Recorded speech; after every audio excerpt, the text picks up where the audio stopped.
আল্লাহ রাব্বুল আলামিন বলছেন, ওয়ালাকাদ কাররামনা বানি আদম, আমি বনি আদমকে তথা মানুষকে আমি সম্মানিত করে সৃষ্টি করেছি। পড়েন সুবহানাল্লাহ। ওয়া হামালনাহুম ফিল বাররি ওয়াল বাহর, তাদেরকে জলে এবং স্থলে চলার জন্য বাহন দিয়েছি। ওয়া রাযাকনাহুম মিনাত তাইয়্যিবাত, আর এই বনি আদমের জন্য আমি পবিত্র বস্তুকে তাদের আহার হিসেবে দান করেছি। বলেন সুবহানাল্লাহ। আল্লাহ বলছেন যে কাররামনা বানি আদম, মানুষকে এই বনি আদমকে আমি সর্বশ্রেষ্ঠ করে বানিয়েছি, সম্মানিত করেছি। ওয়া হামালনাহুম ফিল বাররি ওয়াল বাহর, জলে স্থলে চলার জন্য যে মানুষকে সৃষ্টি করে ছেড়ে দিলাম, তারা কিভাবে চলবে, কোথায় চলবে, এই ব্যবস্থা আমি তাদের জন্য করে দিয়েছি। শুধু স্থলভাগে চলবে এমন নয়, জলে পানি পথে চলার জন্য যে বাহন, সেটাও আমি আল্লাহ তাআলা তৈরি করে দিয়েছি। ওয়া হামালনাহুম ফিল বাররি ওয়াল বাহর, জলে এবং স্থলে চলার জন্য তাদেরকে আমি ব্যবস্থা, বাহন তৈরি করে দিয়েছি। এরপরে আল্লাহ বলছেন, ওয়া রাযাকনাহুম মিনাত তাইয়্যিবাত, তাদেরকে শুধুমাত্র সৃষ্টি করেই ছেড়ে দিই নাই, চলার ব্যবস্থা করেছি। শুধু চলার ব্যবস্থা করেই ছেড়ে দিই নাই, তাদের জন্য পবিত্র আহার তথা পবিত্র রিজিকের ব্যবস্থা করেছি। বলেন সুবহানাল্লাহ। কত মহান আল্লাহ! আল্লাহ কত মহান! তিনি সৃষ্টি করেই শুধুমাত্র ছেড়ে দেন নাই, আমার আপনার চলার ব্যবস্থা করেছেন। আবার আমি আপনি কি আহার গ্রহণ করব, সেই আহারের ব্যবস্থা, খাদ্যের ব্যবস্থাও আল্লাহ তাআলা করে দিয়েছেন। মানুষের রুচি অনুযায়ী আল্লাহ তাআলা খাদ্যের ব্যবস্থা করেছেন। কি তারা খেতে ভালোবাসবে, আল্লাহ তাআলা তাদের রিজিকের ব্যবস্থা, আল্লাহ তাআলা পবিত্র রিজিকের ব্যবস্থা করেছেন। আল্লাহ বলছেন, ওয়া রাযাকনাহুম মিনাত তাইয়্যিবাত। এই যাবতীয় ব্যবস্থা করার পরে এরপরে আল্লাহ তাআলা ঘোষণা দিচ্ছেন, ওয়া ফাদ্দালনাহুম আলা কাসীরিম মিম্মান খালাকনা তাফদীলা। আল্লাহ রাব্বুল আলামিন বলছেন, আমি যত সৃষ্টি, আমার যত সৃষ্টি আছে, যত সৃষ্টি করেছি, আমার সৃষ্টি সমূহের মধ্য থেকে আমি এই বনি আদমকে সর্বশ্রেষ্ঠ সৃষ্টি বলে ঘোষণা করে দিলাম। সুবহানাল্লাহ বলেন। বলছেন সম্মানিত করে সৃষ্টি করেছি, চলার ব্যবস্থা করেছি, পবিত্র রিজিকের ব্যবস্থা করেছি। এরপরে আল্লাহ তাআলা আয়াতের শেষাংশে এসে বলতেছেন যে ওয়াফাদ্দালনাহুম আলা কাসীরিম মিম্মান খালাকনা তাফদীলা, আমার যত সৃষ্টি, এই সকল সৃষ্টি সমূহের মধ্য থেকে তাদেরকে আমি সবচেয়ে উৎকৃষ্ট করে, সবচেয়ে দামি এবং মর্যাদা বলে আমি তাদেরকে ঘোষণা করে দিয়েছি। বলেন সুবহানাল্লাহ। এই মানুষের দাম কত বেশি! আমি আপনি হয়তো আমার আপনার দাম আমি আপনি না বুঝার কারণে, না চেনার কারণে আমাকে আপনাকে যথাযথ মূল্যায়ন করতে পারি না। আল্লাহ যে এত সুন্দর করে সৃষ্টি করেছেন, এত দামি করে সৃষ্টি করেছেন, সেটা আমি বুঝতে পারি না।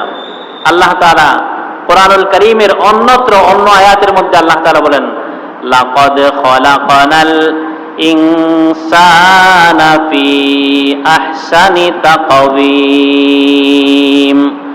আল্লাহ রাব্বুল আলামিন বলছেন, মানুষকে আমি সবচেয়ে সুন্দর অবয়ব দিয়ে, সবচেয়ে সুন্দর চেহারা দিয়ে, শাকল সূরত দিয়ে, সবচেয়ে সুন্দর অঙ্গ প্রত্যঙ্গ দিয়ে এই মানুষকে আমি সৃষ্টি করেছি। আহসানি তাকওয়িম। আল্লাহ বলেন, লাকাদ খালাকনাল ইনসানা ফি আহসানি তাকওয়িম, মানুষকে আমি বড় চমৎকার করে, বড় সুন্দর করে সৃষ্টি করেছি। আমি আপনি যদি আমার আপনার শরীরের অঙ্গ প্রত্যঙ্গগুলো নিয়ে যদি গবেষণা করি, আমাদের এই চেহারা, আমাদের মুখ, আমাদের নাক, চক্ষু, আমাদের দুহাত, এর মাঝে 10টি আঙ্গুল, এই যে ব্যবস্থা করে দিলেন, যদি আপনি আমি একটা অঙ্গ নিয়ে চিন্তা করেন বুঝতে পারবেন যে আল্লাহ তাআলা কত সুন্দর করে আমাকে আপনাকে সৃষ্টি করেছেন।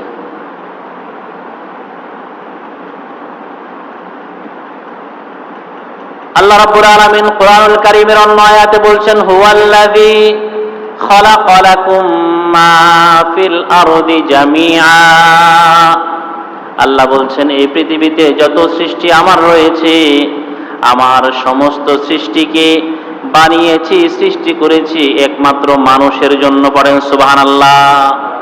সকলকে সৃষ্টি করেছেন এ মানুষের জন্য, মানুষের কল্যাণের জন্য, মানুষের উপকারের জন্য সৃষ্টি করেছেন সকলকে, সকল সৃষ্টিকে।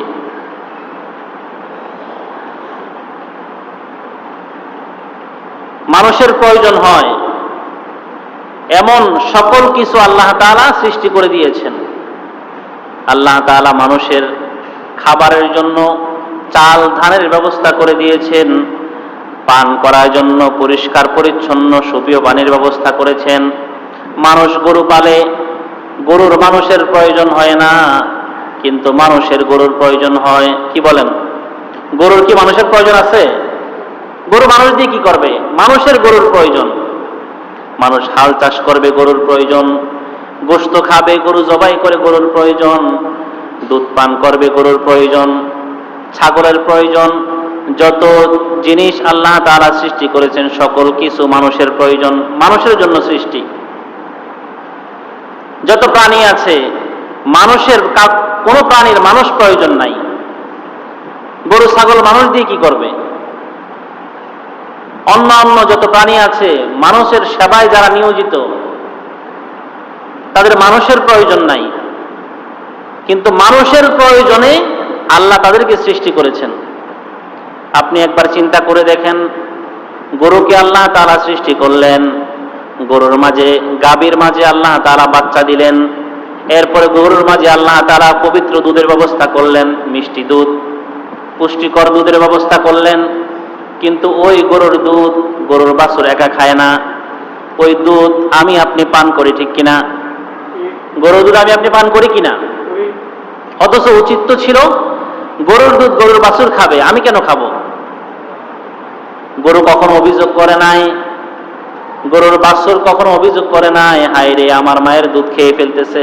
সন্ধ্যা যখন হয়, যারা আমরা গরু ছাগল পালি, সন্ধ্যা যখন হয়, দুধের যেই গাভী, ওই গাভীর বাছুরকে সন্ধ্যার সময় বেঁধে ফেলে না, বেঁধে আলাদা রেখে দেয়।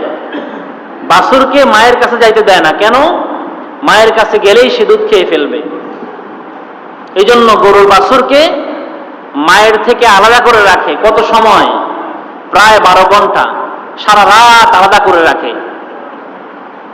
সকাল যখন হয়, তখন ওই মানুষ তার ওই গরুর গাভীর বাছুরটাকে নিয়ে গাভীর সাথে দুধ খাওয়ার জন্য দেয়। মূলত দুধ খাওয়ার জন্য দেয় না, উলান থেকে দুধ বের করার জন্য দেয়। যখন উলান থেকে দুধ বের হয়ে আসে, মানুষ সেখান থেকে দুধ নিয়ে পান করে। মানুষ তৃপ্তি সহকারে পান করার পরে যে দুধটুকু থাকে, ওই দুধটুকু গাভীর বাছুর খায়। চিন্তা করছেন কখনো? গরুর ছোট বাছুর আল্লাহ তাআলা দুধ দিয়েছেন গরুর বাছুরের জন্য, সেখান থেকে দুধ আমি আপনি নিয়ে যে গ্রহণ করলাম, গরুর বাছুরকে না খাইয়ে গরুর বাছুর কখনো অভিযোগ করছে এই গরুর দুধ কেন? আল্লাহ বান্দার জন্য দিয়েছেন, ঠিক আছে, কারণ যেই পরিমাণ দুধ গরু গাভীর উলানে আল্লাহ তাআলা দিয়েছেন, এত পরিমাণ দুধ বাছুর খায় না। লম্বা সময় আমরা গরুর বাচ্চাকে দুধ না দিয়ে বেঁধে রাখি, এরপরে আমরা দুধ দেওয়ার ছলনা করে বাছুরকে আমরা তার মায়ের উলানের সাথে মুখ লাগিয়ে আবার টেনে নেই, এরপর দুধ দোহন করি, তারপরে সেই দুধ আমি আপনি পান করি কিনা? কিন্তু কখনো কি চিন্তা করছেন, এই যে গরুকে কষ্ট দিয়ে আমি দুধ পান করলাম, এই দুধ পান করে কি একবার আল্লাহর শুকরিয়া আদায় করা উচিত নয়? ভাবের কথা, গরুর বাচ্চা যখন বলে মা তোমাকে ঘরের এক কর্নারের মধ্যে বেঁধে রেখেছে, আমাকে আর এক কর্নারের মধ্যে বেঁধে রেখেছে, ঘরের এক কোণের মধ্যে আমাকে বেঁধে রেখেছে, অন্য কোণের মধ্যে তোমাকে বেঁধে রেখেছে, তোমার মালিক কেমন নিষ্ঠুর, আমাকে একটু দুধ পান করতে দেয় না। মধ্যরাতে আমার গলা শুকিয়ে গেছে, মা আমি কি দুধ পান করতে পারবো না? গরুর বাছুরকে তখন গাভী বলে, আমার বাছা, আমাদেরকে সৃষ্টি করা হয়েছে মানুষের সেবা করার জন্য, মানুষের কল্যাণের জন্য।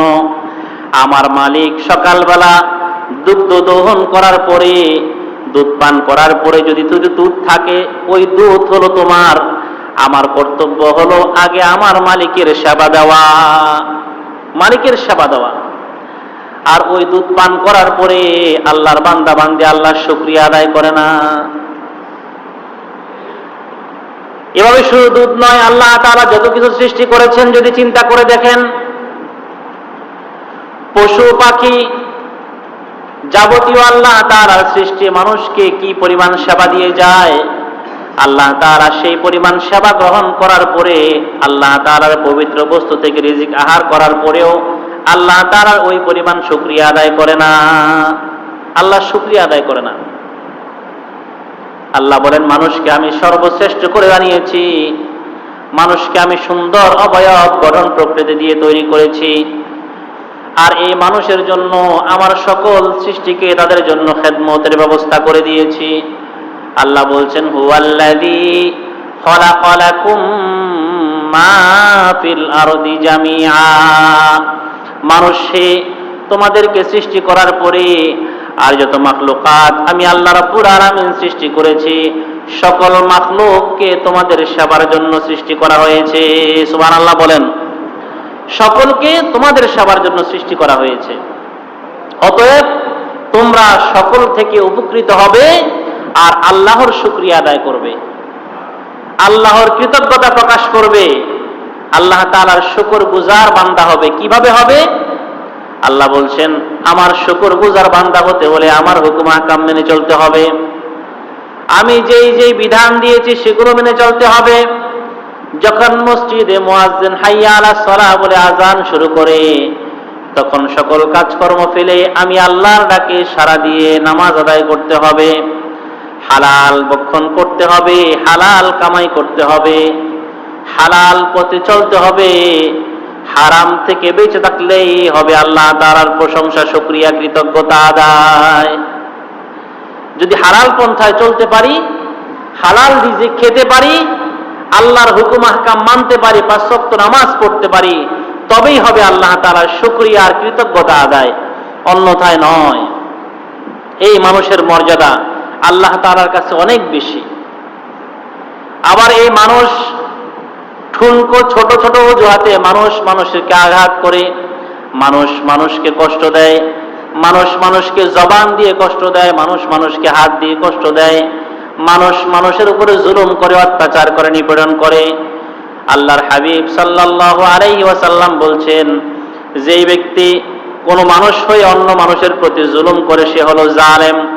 আর জালেমের জন্য আল্লাহর হাবিব সাল্লাল্লাহু আলাইহি ওয়াসাল্লাম বলছেন, আয-যুলমু যুলুমাতু ইয়াউমাল কিয়ামা।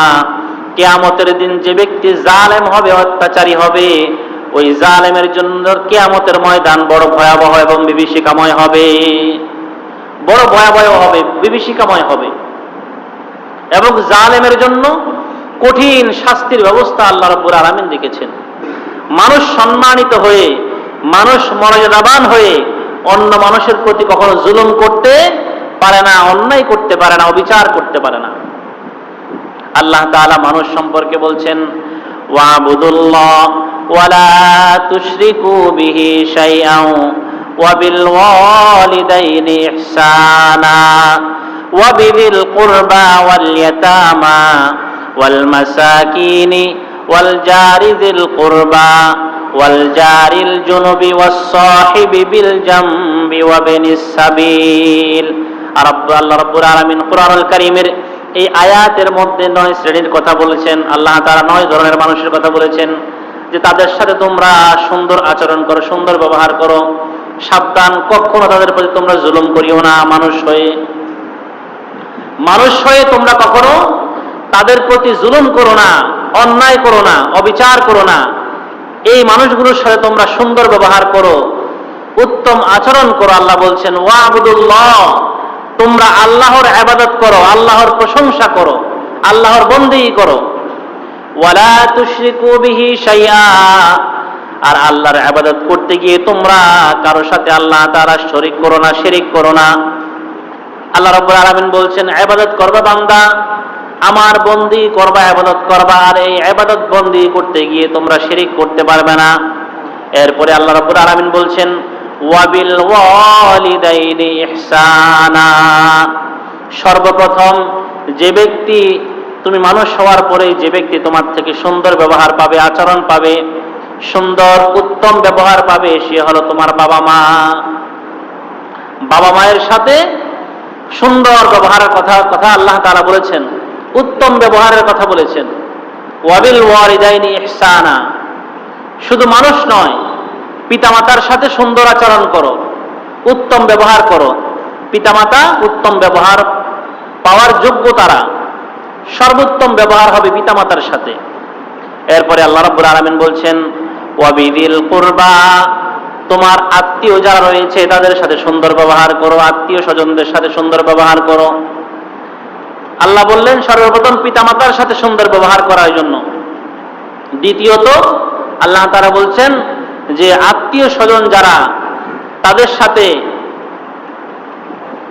উত্তম ব্যবহার করো, সুন্দর আচরণ করো, তারা তোমার থেকে উত্তম ব্যবহার, সুন্দর আচরণ পাওয়ার যোগ্য। এরপরে বলছেন ওয়াল ইয়াতামা ওয়াল মাসাকিন, আল্লাহ তাআলা বলছেন এতিমদের সাথে সুন্দর ব্যবহার করো। মাসাকিন, ফকির, মিসকিন, দরিদ্র, অসহায় যারা রয়েছে তাদের সাথে উত্তম ব্যবহার করো, উত্তম আখলাক তুমি তাদের সাথে দেখাও। ইয়েতিম যারা, হাদিসের মধ্যে আছে, যারা ছোটবেলায় শিশু অবস্থায় পিতৃ হারিয়ে ফেলে, পিতা হারিয়ে ফেলে, তারা হলো ইয়েতিম। হাদিসের মধ্যে আছে, যে ব্যক্তি ইয়েতিমের মাথার মধ্যে হাত বুলিয়ে দেয়, ওই ইয়েতিমের মাথায় যতগুলো চুল থাকে আল্লাহ তাআলা সেই পরিমাণ সওয়াব, নেকি যে ব্যক্তি হাত বুলিয়ে দিয়েছেন তার আমল নামায় দান করে। পড়েন সুবহানাল্লাহ। ইয়েতিম, আল্লাহর হাবিব সাল্লাল্লাহু আলাইহি ওয়াসাল্লাম যদি শুনতেন ওই অমুক ব্যক্তি, অমুক বাচ্চাটা, অমুক শিশু সন্তানটা ইতিম, ইতিম সন্তানকে আল্লাহর হাবিব কাছে রাখতেন, কোলে নিতেন, চুমু খেতেন, আদর করতেন, মহাব্বত করতেন, আর বলতেন, ইতিম সন্তানকে বলতেন, তুমি মনে কষ্ট পেও না, তুমিও যেমন ইতিম আমিও তেমন ইতিম ছিলাম। ছোটবেলায় আমি আমার পিতামাতা উভয়কে হারিয়ে ফেলেছি। ইতিমের প্রতি সদয় আচরণ করা, উত্তম ব্যবহার করা। এরপরে ওয়াল মাসাকিন, যারা ফকির, মিসকিন, যারা মানুষের কাছে খুঁজে বেড়ায়, চেয়ে বেড়ায়, মানুষের কাছে হাত পাতে যারা, ফকির, মিসকিন যারা, তাদের সাথে সুন্দর ব্যবহার করা, সাধ্য অনুযায়ী তাদেরকে দান সদকা করা, না পারলে সুন্দর ব্যবহার করে ফিরিয়ে দেয়া। রূঢ় ভাষায় খুব রাগান্বিত হয়ে তাদের সাথে ধমক দিয়ে তাদেরকে কথা না বলা। এতে মিসকিনরাও আপনার থেকে সুন্দর ব্যবহার পাওয়ার হকদার। এরপরে আল্লাহ রাব্বুল আলামিন বলছেন ওয়াবিদিল কুরবা ওয়াল জারিদিল কুরবা ওয়াল জারিল জুনুব। এরপরে আমার আপনার থেকে, আমি আপনি মুসলমান হিসেবে, মানুষ হিসেবে আমার থেকে আপনার থেকে সুন্দর ব্যবহার পাওয়ার হকদার হলো আমার প্রতিবেশী। ওয়াল জারিদিল কুরবা, নিকটতম প্রতিবেশী। এই ওয়াল জারিদিল কুরবা ওয়াল জারিল জুনুব, দুই প্রতিবেশীর কথা বলা হয়েছে। একটা হলো নিকটতম প্রতিবেশী, একটা হলো দূরতম প্রতিবেশী। মুহাদ্দিসিন একরাম, মুফাসসিরিন একরাম এই আয়াতের ব্যাখ্যা করতে গিয়ে বলেছেন ওয়াল জারিদিল কুরবা, নিকটতম প্রতিবেশী বলতে বুঝিয়েছেন যে ব্যক্তি আত্মীয় এবং প্রতিবেশী। আত্মীয় এবং প্রতিবেশী, প্রতিবেশী কাকে বলে আমরা সবাই জানি। প্রতিবেশী হলো যার ঘরের সাথে আমার ঘর, যার দোকানের সাথে আমার দোকান, অর্থাৎ একসাথে যারা চলাফেরা করে সে আমার প্রতিবেশী। আমরা যারা এখন একসাথে বসছি, আমাদের পাশে যারা আছে তারা আমাদের ক্ষণিকের প্রতিবেশী। আল্লাহ বলছেন ওয়াল জারিদিল কুরবা, নিকটতম প্রতিবেশী অর্থাৎ আত্মীয় প্রতিবেশীর সাথে খুব উত্তম আচরণ করো। আর আমাদের বর্তমান সমাজের চিত্র হলো, আমাদের প্রতিবেশী যারা, তাদের সাথে আমাদের সবচেয়ে বেশি ঝগড়া ফেসাদ লেগে থাকে। অর্থাৎ আমার ঘরের সাথে যার ঘর, তার সাথে আমাদের সবচেয়ে বেশি ঝগড়া ফেসাদ লেগে থাকে সামান্য ছোট ছোট বিষয় নিয়ে। আর আত্মীয় হওয়ার পরেও, আত্মীয় প্রতিবেশী হলেও দেখা যায় এভাবে ঝগড়া ফেসাদ লেগে থাকে। এগুলো বড় খারাপ কাজ, অন্যায়ের কথা। আল্লাহ বলছেন ওয়াল জারিদিল কুরবা, নিকটতম প্রতিবেশীর সাথে সুন্দর আচরণ করো। ওয়াল জারিল জুনুব, দূরতম প্রতিবেশী। দূরতম প্রতিবেশী কারা? যারা প্রতিবেশী কিন্তু আত্মীয় নয়, তাদের সাথেও সুন্দর ব্যবহার করো। এই প্রতিবেশীর ক্ষেত্রে আল্লাহ রাব্বুল আলামিন ইমানদার, মুসলমান, বেঈমান, নাফরমান, কাফের কারো কোনো পার্থক্য রাখেন নাই। প্রতিবেশী যে কেউই হতে পারে, মুসলমান প্রতিবেশীও হতে পারে, অমুসলিম প্রতিবেশীও হতে পারে। সবার সাথে সুন্দর ব্যবহারের কথা কি বলেছেন? আল্লাহ বলেছেন ওয়াল জারিল জুনুবি ওয়াস সাহিবি বিল জামবি ওয়া বিনিস সাবিল। ওয়াস সাহিবি বিল জাম বলা হয় ক্ষণিকের প্রতিবেশী, সামান্য সময়ের প্রতিবেশী, তার প্রতিও তুমি জুলুম করো না, অন্যায় করো না, তার সাথেও সুন্দর আচরণ করো। সাময়িক ক্ষণিকের প্রতিবেশীকে, আমরা যারা এখন কিছু সময়ের জন্য বসে আছি, আমাদের পাশে দুই পাশে যারা বসা তারা আমাদের ক্ষণিকের প্রতিবেশী। আমি আপনি এখান থেকে গাড়ি করে রামগড় যাব, গাড়িতে উঠেছি, আমার দুই পাশে যে দুইজন বসছে তারাও আমার প্রতিবেশী, তাদের সাথেও সুন্দর ব্যবহার করা এটা আমার দায়িত্ব, কর্তব্য। তাদের প্রতি কোনো প্রকার যেন জুলুম না হয়, অন্যায় না হয়, সেদিকে লক্ষ্য রাখা একজন মুমিন হিসেবে, ইমানদার হিসেবে আমার আপনার দায়িত্ব। এমন তো অনেক সময় হয় যে প্রতিবেশীকে আপনি কষ্ট কিভাবে দেন, ছোট ছোট বিষয়ের কথা। এই যে তাফসিরের মধ্যে লেখা হয়েছে যে আপনি একজনের সাথে বসে আছেন, পাশে বসে আছেন, অথবা গাড়ির মধ্যে বসেছেন, জানালার পাশে বসছে একজন, আপনি বসছেন এই পাশে, আপনি বারবার এই জানালা দিয়ে স্যাপ ফেলতেছেন, থুকু ফেলতেছেন, ময়লা ফেলতেছেন, আপনার প্রতিবেশী যে বসে তার কষ্ট হচ্ছে। এভাবেও কাউকে কষ্ট না দেয়া। দুই সিট থাকে গাড়ির মধ্যে একসাথে, আপনি আগে বসছেন, আপনি একটু বড় করে বসছেন, আপনার পরে যে বসতেছে সে আর বসার জায়গা পায় না, এটাও তার প্রতি জুলুম, অন্যায়, অবিচার। সিএনজিতে উঠছেন 3 সিট, আপনি আগে উঠছেন বিদায় আপনি বড় করে বসলেন, আর বাকি পরে যারা বসবে এরা খুব ছোট হয়ে বসতে হয়। এটাও আপনি আপনার ক্ষণিকের প্রতিবেশী যে ওয়াসাহিবি বিল জাম, ক্ষণিকের সাময়িক সময়ের প্রতিবেশী, তার প্রতি আপনি জুলুম করলেন। এই ধরনের জুলুম যেন না হয়, এই কথাও আল্লাহ তাআলা কোরআনুল কারীমের মধ্যে বলছেন। এরপরে আল্লাহ তাআলা বলছেন ওয়া বিনিস সাবিল, যারা পথিক, যারা মুসাফির, তাদের সাথেও সুন্দর ব্যবহার করো, উত্তম আচরণ করো, তাদেরকে কষ্ট দিও না। যারা মুসাফির, অপরিচিত মুসাফির যারা আছে তাদের সাথেও সুন্দর ব্যবহার করো। দেখা গেছে মানুষকে না চিনলে আমরা মূল্যায়ন করি না, তুচ্ছ-তাচ্ছিল্য করি, অবহেলা করি। আল্লাহ রাব্বুল আলামিন বললেন যারা মুসাফির, যারা পথিক, যারা, তাদের সাথেও তুমি সুন্দর ব্যবহার করো, সেও তোমার থেকে উত্তম আচরণ পাওয়ার যোগ্য। কোন ব্যক্তি এসে আপনাকে প্রশ্ন করলো, ভাই নতুন বাজার যাওয়ার রাস্তা কোনটা, তা আপনি যদি তাকে ধমক দিয়ে বলেন যে এটা কি বলে দিতে হয়, আজকাল মানুষ লেখাপড়া তো জানে সবাই, এ পড়ে দেখেন কোন দিকে, অথবা যদি জিজ্ঞেস করে অমুকের দোকানটা কোনটা বলে দেন, আপনি যদি ধমক দিয়ে বলেন যে দেখেন না দোকানের সামনে যে সাইনবোর্ড আছে ওইটা অমুকের দোকান না, এই যে অপরিচিত লোক ওয়াবিনিস সাবিল, সে আপনার থেকে উত্তম আচরণ পাওয়ার যোগ্য, তাকে সুন্দর ব্যবহারের সহিত তাকে তার পথ বাতলিয়ে দেয়া, এই কথাও ইসলাম বলে, এই কথাও কোরআন বলে, হাদিস বলে। এরপরে আল্লাহ রাব্বুল আলামিন বলছেন ওয়াবিনিস সাবিলি ওয়া মা মালাকাত আইমানুকুম, আপনার আমার অধীনস্থ যারা আছে, কর্মচারী যারা আছে, আপনি আমি যদি অফিসের বস হয়ে থাকি, আমার অধীনস্থ যারা আছে, আপনি আমি যদি দোকানের মালিক হয়ে থাকি, তাহলে আমার আপনার কর্মচারী যারা আছে, আপনি আমি যদি জমির মালিক হয়ে থাকি, আমার আপনার জমির মধ্যে যে সমস্ত শ্রমিকরা কাজ করে, কর্ম করে, তারা আমার আপনার অধীনস্থ।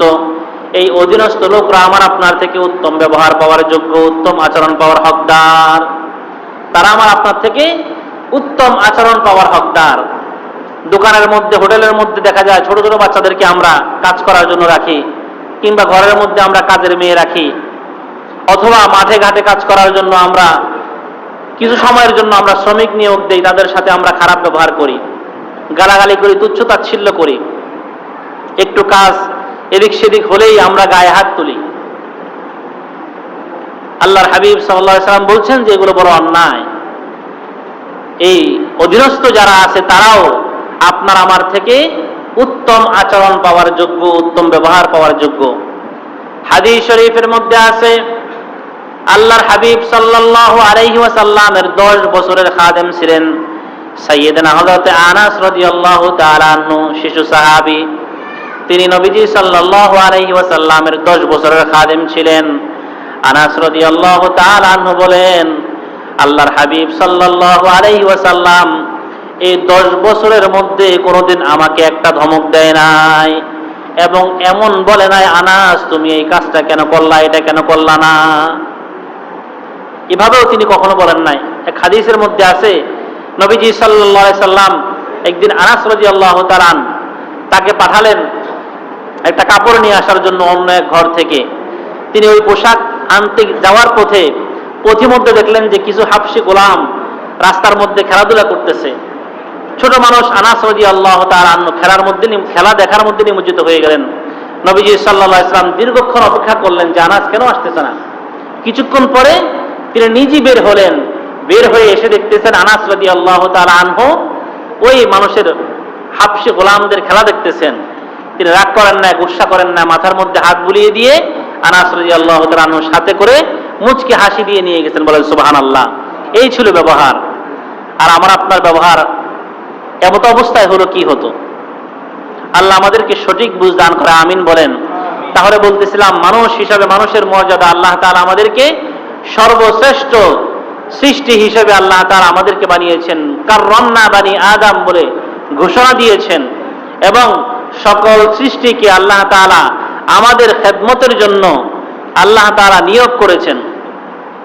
মানুষ হিসেবে আমরা যেমন দামি, আমাদের উচিত আমরা মর্যাদাবান হিসেবে আমরা অন্য মানুষকেও, সেও যেহেতু মানুষ, তারও দাম আছে, মর্যাদা আছে, তার সাথেও সেভাবে ব্যবহার করা, উত্তম আচরণ করা, সুন্দর আখলাক তার সাথে প্রদর্শন করা, এটা আমার আপনার কর্তব্য এবং আবশ্যক বিষয়। আল্লাহ রাব্বুল আলামিন যেন আমাকে আপনাকে ইসলামের সঠিক জ্ঞান দান করে, বলেন আমিন।